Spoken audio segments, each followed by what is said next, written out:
Bonjour à tous, je suis Cassandre Morel et je suis très contente de vous retrouver pour cette nouvelle analyse tirée de la série Desperate Housewives. Ne jamais se fier aux photos de famille. Elles sont conçues pour être trompeuses. Le joli sourire d'une maman peut parfois cacher une vie de désenchantement. Derrière la douce expression du visage d'un fils peut se cacher une rage sans limite. Derrière la pose détendue d'une fille se cachent parfois des années de mauvaise conduite. Quant à ce père au profil digne et honnête, rien ne dit qu'il n'ait pas eu une double vie. Je sais pas quoi dire. Je ne suis pas surprise. C'est choquant comme nouvelle, c'est le moins qu'on puisse dire. Donc, tu es mon frère. Demi-frère, pour être précis. J'en reviens pas. Andrew, tu es en colère, tu en as parfaitement le droit. C'est ton père qui aurait dû nous en parler il y a des années, mais je t'en prie, n'en veux pas à ça, mais il n'y est pour rien. Tout va bien. J'ai juste besoin de me retrouver un peu tout seul. Bien sûr, nous comprenons. Si ça t'ennuie pas, je t'embrasserai plus tard. Prends ton temps. Bien, en tout cas, il a accueilli la nouvelle mieux que je ne l'espérais. Dès qu'il ne sera plus sous le choc, je suis sûr que nous serons très bons amis. Et attendez de rencontrer Danielle. Elle prend l'avion, elle arrive demain, et je suis convaincue que vous vous entendrez à merveille. Qu'en penses-tu, Orson? Ah oui, j'en suis persuadé. Vous voulez bien fermer la porte de la cuisine? Avec plaisir. En tout cas, merci pour tout.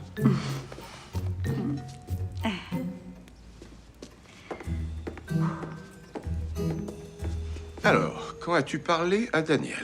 Oh, il y a 1 heure. Et bien sûr, elle était aussi étonnée qu'Andrew. Mais quand j'ai dit que je ferais un dîner en l'honneur de Sam, elle m'a annoncé qu'elle venait.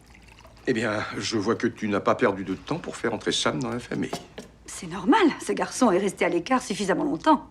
Évidemment. Et je comprends aussi qu'Andrew et Daniel aient besoin d'établir le contact avec Sam. Ils ont un vrai lien de parenté. En revanche, ce que je comprends moins, c'est pourquoi toi, tu es tellement excitée. Excitée?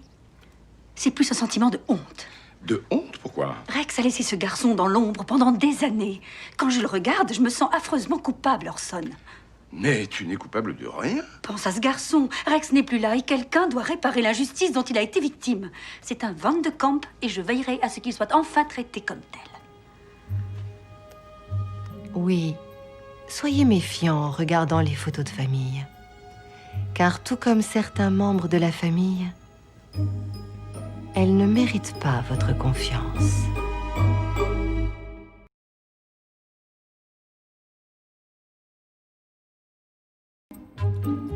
Ne jamais se fier aux photos de famille. Elles sont conçues pour être trompeuses. Le joli sourire d'une maman peut parfois cacher une vie de désenchantement. Derrière la douce expression du visage d'un fils peut se cacher une rage sans limite. Derrière la pose détendue d'une fille se cachent parfois des années de mauvaise conduite. Quant à ce père au profil digne et honnête, rien ne dit qu'il n'ait pas eu une double vie. Ici, Marie-Alice sert de narratrice aux téléspectateurs et donne au début et à la fin de chaque épisode des commentaires très enrichissants, mais ce sont aussi des mises en garde, des réflexions ou une morale. Ici, elle révèle le décalage entre les photos de famille, à l'image agréable, positive, flatteuse, avec des comportements très discutables ou des sentiments en opposition. Marie-Alice pose le cadre et montre qu'il n'existe pas de famille parfaite et que sous toute façade parfaite, tout n'est pas ce qu'il paraît. Je sais pas quoi dire. Je ne suis pas surprise. C'est choquant comme nouvelle, c'est le moins qu'on puisse dire. Donc, tu es mon frère. Demi-frère, pour être précis. J'en reviens pas. Andrew, tu es en colère, tu en as parfaitement le droit. C'est ton père qui aurait dû nous en parler il y a des années, mais je t'en prie, n'en veux pas à ça, mais il n'y est pour rien. Tout va bien. J'ai juste besoin de me retrouver un peu tout seul. Bien sûr, nous comprenons. Si ça t'ennuie pas, je t'embrasserai plus tard. Prends ton temps. Bien, En tout cas, il a accueilli la nouvelle mieux que je ne l'espérais. Dès qu'il ne sera plus sous le choc, je suis sûr que nous serons très bons amis. Et attendez de rencontrer Daniel. Elle prend l'avion, elle arrive demain. Et je suis convaincue que vous vous entendrez à merveille. Qu'en penses-tu, Orson? Ah oui, j'en suis persuadé. Vous voulez bien fermer la porte de la cuisine? Avec plaisir. En tout cas, merci pour tout.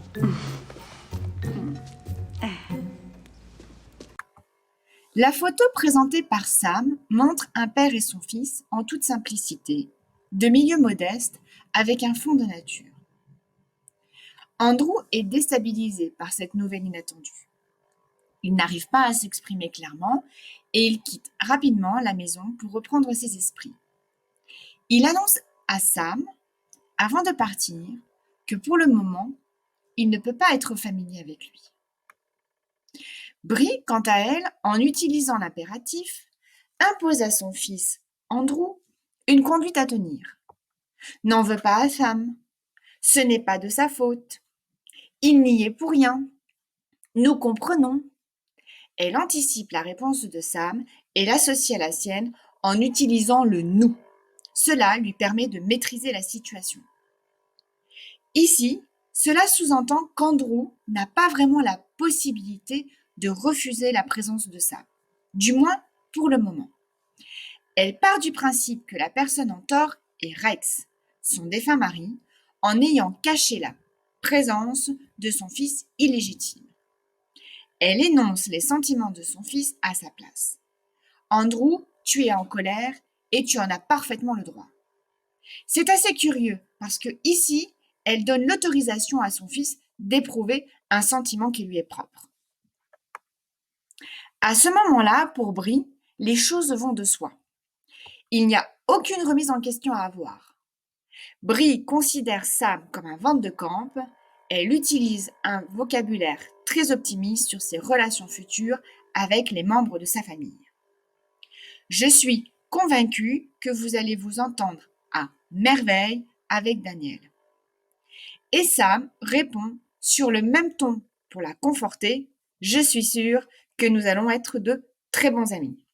Ici, c'est très bons amis et non pas nous allons nous entendre comme des frères et des sœurs. Brie prend Sam dans ses bras de façon très affectueuse, ce qui est assez surprenant car ses manifestations auprès de ses propres enfants ne sont pas toujours aussi démonstratives. Alors, quand as-tu parlé à Daniel? Oh, il y a 1 heure. Et bien sûr, elle était aussi étonnée qu'Andrew. Mais quand j'ai dit que je ferais un dîner en l'honneur de Sam, elle m'a annoncé qu'elle venait. Eh bien, je vois que tu n'as pas perdu de temps pour faire entrer Sam dans la famille. C'est normal, ce garçon est resté à l'écart suffisamment longtemps. Évidemment. Et je comprends aussi qu'Andrew et Daniel aient besoin d'établir le contact avec Sam. Ils ont un vrai lien de parenté. En revanche, ce que je comprends, moi, c'est pourquoi toi, tu es tellement excité. Brie est soulagée car la réaction d'Andrew est finalement plus positive qu'espérée. Orson est en alerte par rapport à la situation et au comportement de Brie. En demandant d'aller fermer la porte de la cuisine à Sam, il trouve le moyen poli d'être en aparté avec sa femme. Il tente adroitement de l'alerter sans rentrer en conflit avec elle par un questionnement pertinent afin de comprendre ses motivations. N'étant pas concerné par la situation, Orson ne peut pas agir directement, car Brie ne manquerait pas de lui rappeler où est sa place. Brie anticipe la réaction de sa fille, Daniel, et elle est persuadée que son accueil sera à la hauteur de ses espérances. Brie a de nouveau réagi très rapidement avec sa fille. Je l'ai appelée il y a 1 heure. Brie exprime de façon convaincue les sentiments de sa fille, évidemment positifs. Ici, nous sommes dans la seule perception de Brie. Nous n'avons pas été témoins directs de la réaction de Daniel. Daniel a réagi elle aussi rapidement à la situation annoncée par sa mère en arrivant dès le lendemain. Est-ce que l'élément déclencheur est-il le dîner donné en l'honneur de Sam? Est-ce que Daniel a-t-elle perçu quelque chose d'inquiétant?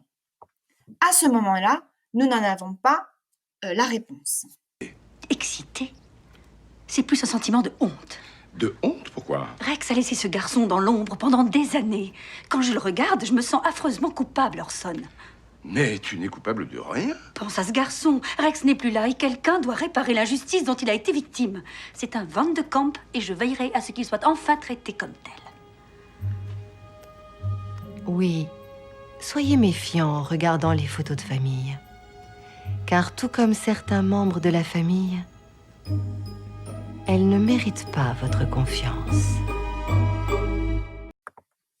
Bree se sent en devoir vis-à-vis de Sam, et elle ne laissera personne l'empêcher de rendre justice. Sa justice légitime. Nous voyons bien dans la scène finale que Sam, caché et en écoute attentive, montre un sourire de satisfaction. Marie-Alice confirme bien ce qu'elle avait annoncé. C'était bien une mise en garde. Ne pas se fier aux apparences et méfiez-vous des inconnus, même s'ils prétendent être de votre famille.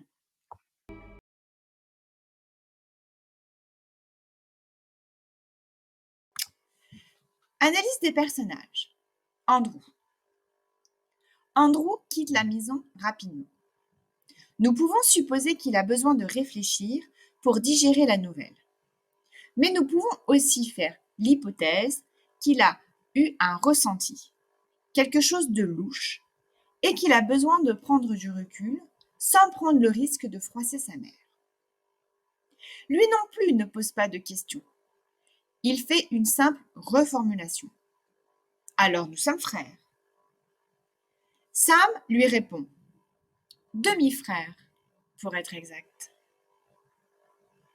Andrew marque la distance lorsqu'il dit avant de partir « Si cela ne t'ennuie pas, je t'embrasserai plus tard. » La réponse de Sam « Prends ton temps. » Ici, nous pouvons voir que, une fois de plus, Andrew a l'intuition aiguisée sans que quelque chose n'est pas clair. Mais comme il n'a pas d'éléments concrets, il choisit intelligemment de clôturer la conversation le plus poliment possible et de sortir. Orson. Orson est en alerte tout au long de l'échange, aussi bien par rapport à la situation qu'au comportement de Bree. Il est le seul à percevoir un danger, bien qu'il ne sache pas forcément d'où celui-ci provient. Bree, c'est une femme traditionnelle et une presbytérienne pratiquante engagée. Ses valeurs sont ancrées. La famille a une place importante tout autant que l'image sociale qu'elle peut dégager. Les mots clés ici sont honte, coupable, victime et injustice. Bree pourrait dire « Mais que vont dire les gens si je ne répare pas l'attitude honteuse de mon mari à l'égard de son fils ?» Ici, Bree se positionne comme un sauveur justicier. Mais n'oublions pas que ce sont ses notions personnelles. Il n'y a aucune méfiance de la part de Bree sur les intentions de Sam. Elle ne pose aucune question. Elle endosse au contraire une pleine responsabilité qui au final n'est pas la sienne, mais celle de son défunt mari. Plus vite elle aura réparé l'erreur de celui-ci, plus vite elle sera sereine et alignée avec ses valeurs. Notons ici qu'il y a un sentiment d'urgence. Toutes les actions et décisions sont prises rapidement. Bree a la croyance de donner à Sam la vie qu'il aurait dû avoir, aussi bien matérielle que sociale et affective. Comme si une vie simple et modeste, comme le témoigne la photo, était inacceptable quand on a un père qui se nomme Van de Kamp. Nous ne pouvons pas tolérer qu'un enfant Van de Kamp ait vécu aussi longtemps dans l'ombre. Une fois de plus, tout cela n'est que l'interprétation personnelle de Bree de la vie de Sam. Ici, aucun élément ne confirme que Sam a souffert de quoi que ce soit. D'ailleurs, à aucun moment, Sam ne donne son point de vue, ne raconte son vécu et ne transmet ses sentiments. La colère de Brie obscurcit son jugement. D'ailleurs, il serait intéressant de voir d'où vient cette colère. Est-ce que la colère de Brie est vis-à-vis d'elle-même ou vis-à-vis de Rex? Ici, tout est dans l'émotionnel. Il y a aussi de la surconfiance de la part de Brie. Et le ton mielleux qu'elle adresse à Sam montre bien cette notion de proximité. Brie fait intégrer très rapidement et dans les meilleures conditions Sam dans la famille, idéalement sans encombre, avec une acceptation totale de ses enfants et aussi, accessoirement, de Orson. Elle pourrait très bien dire « Sam est votre frère, c'est un vente de camp, il est votre égal, aimez-le comme moi je l'aime. Le sujet est clos. » N'oublions pas que Brie est quand même une femme un peu dominatrice. Plus vite les choses seront réglées, plus vite elle sera confortée dans son rôle de sauveur et en bonne presbytérienne. Personne ne pourra rien lui reprocher, même pas Dieu.